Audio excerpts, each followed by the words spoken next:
In this video, I'll demonstrate how to take photos of running shoes to put online. Let's go over the equipment we'll need. We need a tripod. The tripod is used to help you get more consistent shots. If you take shots with your hand, you're going to get shaky images. So by having a tripod, you can have very nice, sharp images even with these low shutter speeds. The most important equipment in this setup is the 80 by 80 centimeter photo box tent. This particular one can be found on Amazon and helps diffuse light so we get a nice soft light. For the lighting, I'm using a softbox for the back and two LED lights on both sides. The lights are around 5500 Kelvin, so that's around daylight temperature. I'm setting up the lights so that it can be used for all the angles we're taking, trying to light up the shoes while creating a bit of shadow to give it some shape. Once the lighting's done, I'll start shooting with the camera in manual mode and start tweaking with the settings.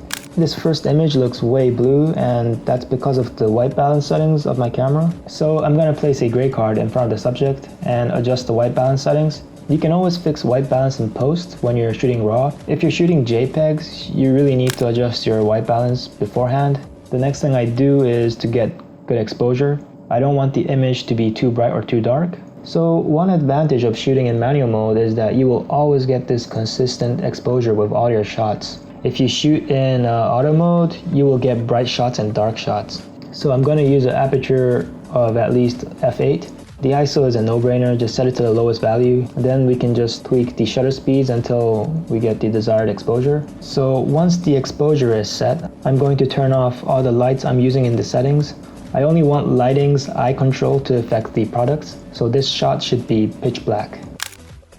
So once all these settings are applied, I can start with the photo shoot. So the setting I ended up with was an aperture of f11, ISO 200, and shutter speed of a fifth of a second. I'm also using the touch screen to take shots with the self timer set to 2 seconds to minimize camera shake. On this particular day, I was shooting 20 pairs of shoes. That's 6 angles of 20 pairs, so that's 120 shots. I also had to keep track of the orders each shoes is being shot. So it's helpful to prepare a checklist with the order you'll be taking the shots. I'll do a quick demo of how I made my checklist using Photoshop. So what you want to do is take a picture of all the products you're going to use for the photo shoot, and then open up the file in Photoshop. We then want to create a new file with the template set to A4, and we want to copy that image into the A4 template. Then we want to remove the excess margins along the sides. Once that's done, you could create these checkboxes for each product. You can go ahead and print it so you have like a copy of a checklist when you're doing the actual photo shoot. So one thing to keep in mind is when you're taking these shots, the main image must look as consistent as possible. You have to pay attention to the angle and placement of the shoes. With the other angles, to be honest, I think it doesn't really matter because it's not the first thing that everyone sees. One more thing to consider is how much post-editing you will be doing. If you're not going to do any post-editing, a surface like this might not be suitable because you can see that there's a lot of wrinkles on the material. But in this case, we will be removing the background. Also, you want to make sure that the product you're shooting is nice and clean. There's no smudges, no grease, no dirt. Those are stuff that will actually consume a lot of time in post-editing, so it's much easier to get rid of those imperfections before you do the photo shoot. Also, these images you're looking at now, these will not be the final image. We will do some editing. So now that the photo shooting is done, it's time to edit these images to make them look nice and also to make them look accurate. And what I mean by that is sometimes the colors are off by a bit, sometimes it's off by quite a lot, and it can be quite misleading. So we need to make sure that these shots look good and also accurate at the same time. So I'm going to use Adobe Lightroom to do some editing for these photos. So before that, I want to do a bit of preparation for Lightroom, and what I usually do is I create a folder with the date of the photo shoot, and in that folder I'll have a folder called Edits, Originals, and Exports, and this will help us organize our editing process. So we're going to open Lightroom and create a new catalog and save it into the folder we just created. So once you open up your new catalog in Lightroom, we're going to import the photos we just created. So these folders are in the SD card. There's a lot of photos here. We only want the product photos with the correct exposure. as well as one photo with the gray cards. So I'm going to select all the photos we need to import to our catalog. So I'm using a Panasonic camera, and as you can see in the display that it has a .rw2 extension. So this is Panasonic's raw image. So depending on the manufacturer, you will have a different extension name for your raw images. So what's recommended is, if you can see the top, the option copy as DNG, we want to have that selected so that Lightroom will import all the photos we selected and it will change it into a DNG file. So a DNG file is Adobe's format for raw images, and this is kind of like the standard. Other programs will then also be able to open these files.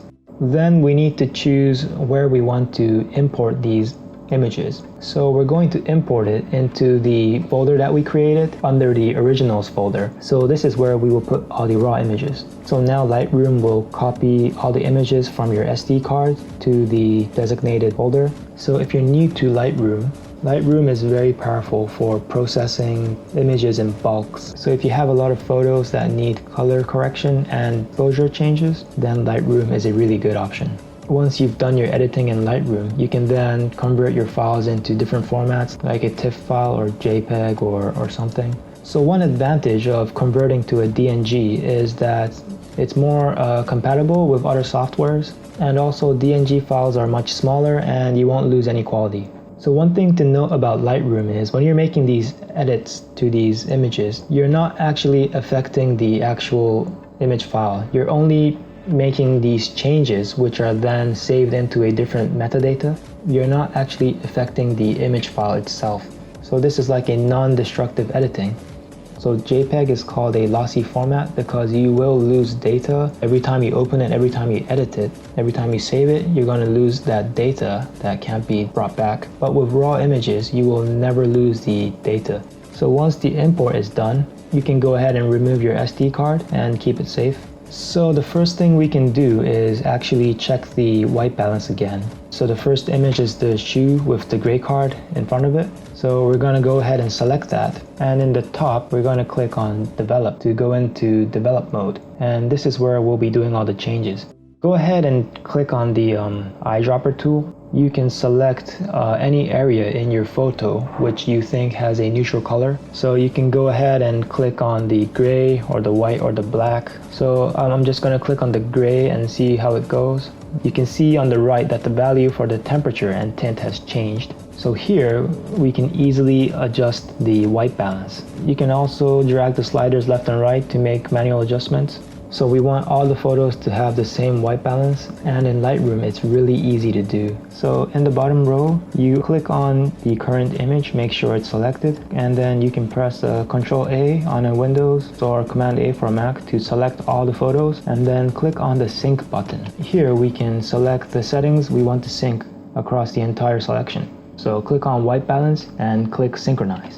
So now if we take a look at the other images, we can see that the values has changed. So the next thing we'll try to do is change the exposure.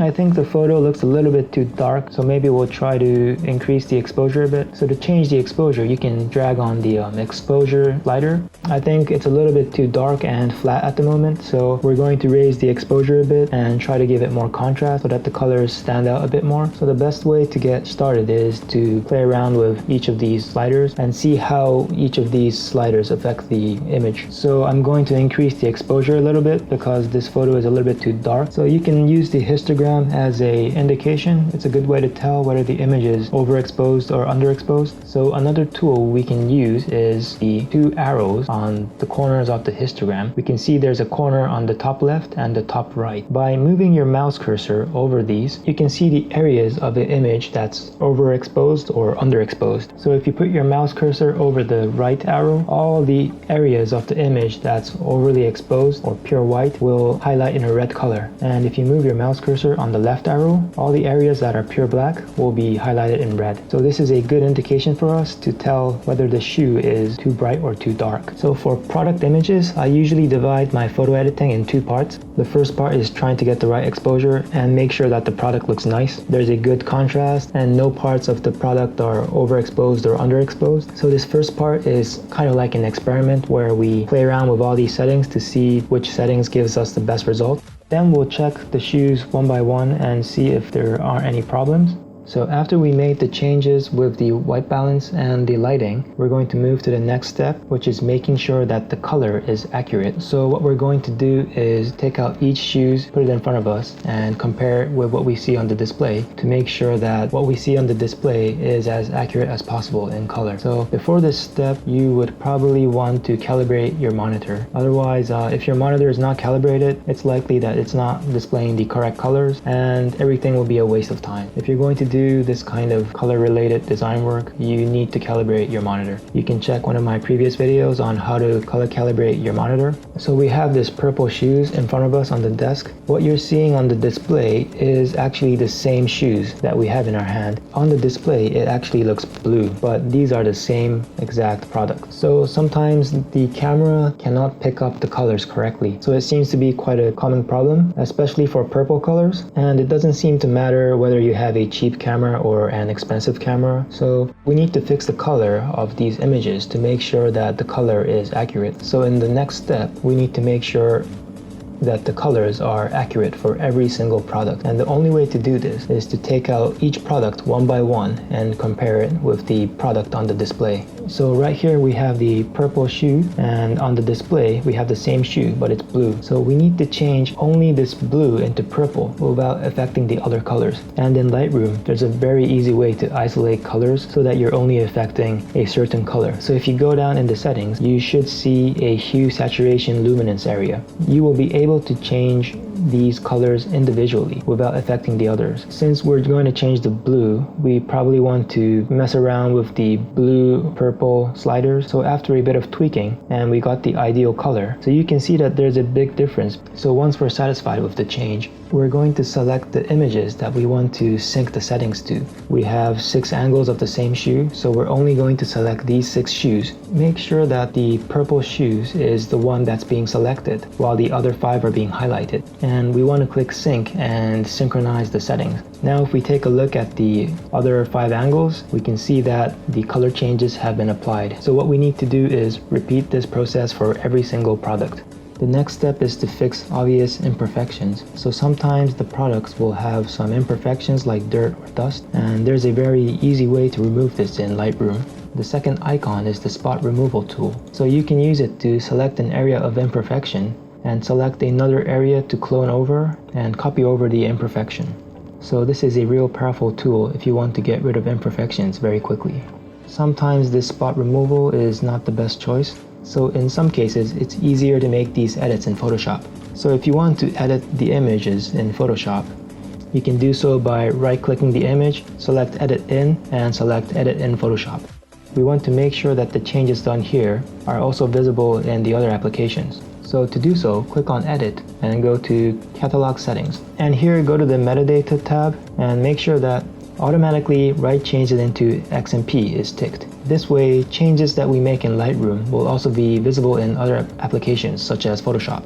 So once you applied the settings, you can go ahead and open the file in Photoshop. Once you've made your changes in Photoshop, you can just click Save, and that will save the file as a TIFF format.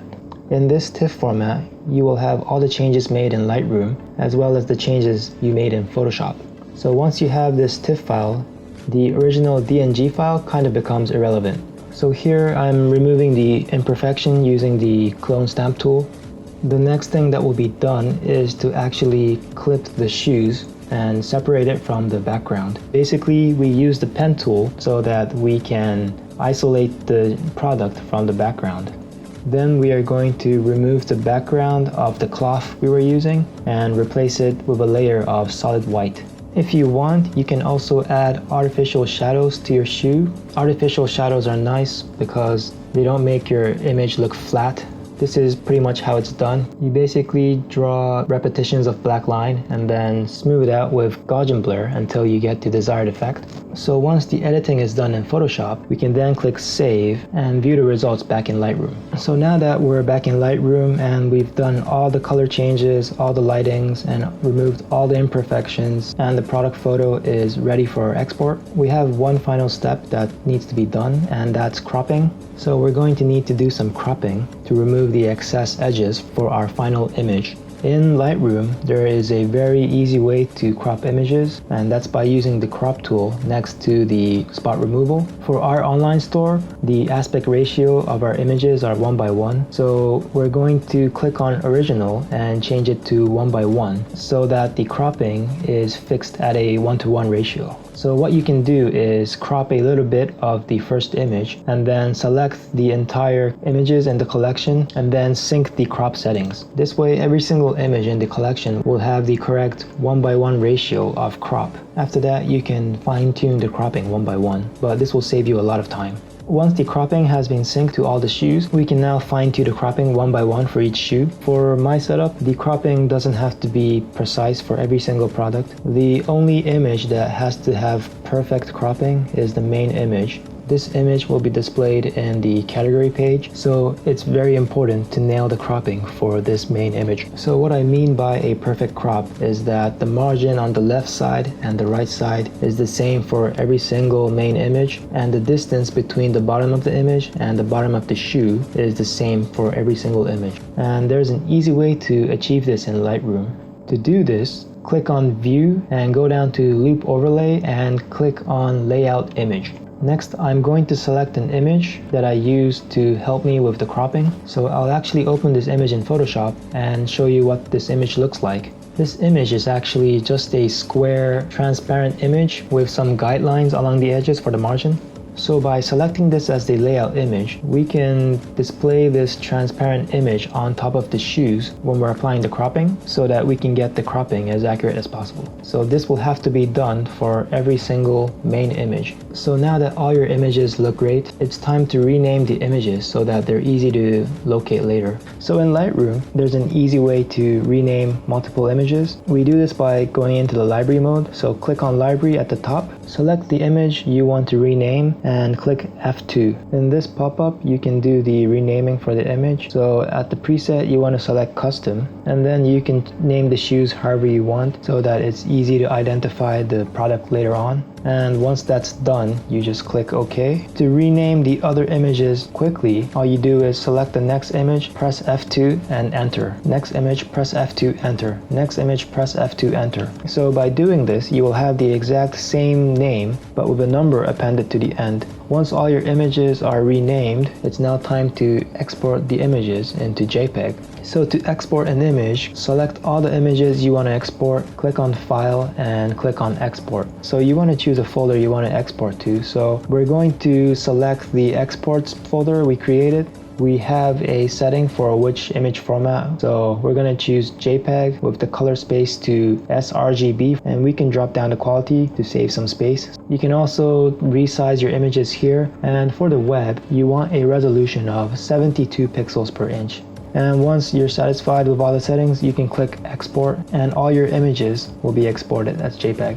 So this was a demo on how to take amazing photos for your online store. I hope this guide will help you produce amazing images for your next photo shoot. If you've never shot in manual mode, I hope this will give you some inspiration on why to start shooting in manual and why shooting in RAW is sometimes easier than shooting in JPEG. If you've learned something new in this video, please hit that like button. If you want to see more videos like this, please hit subscribe, and I'll see you in the next video.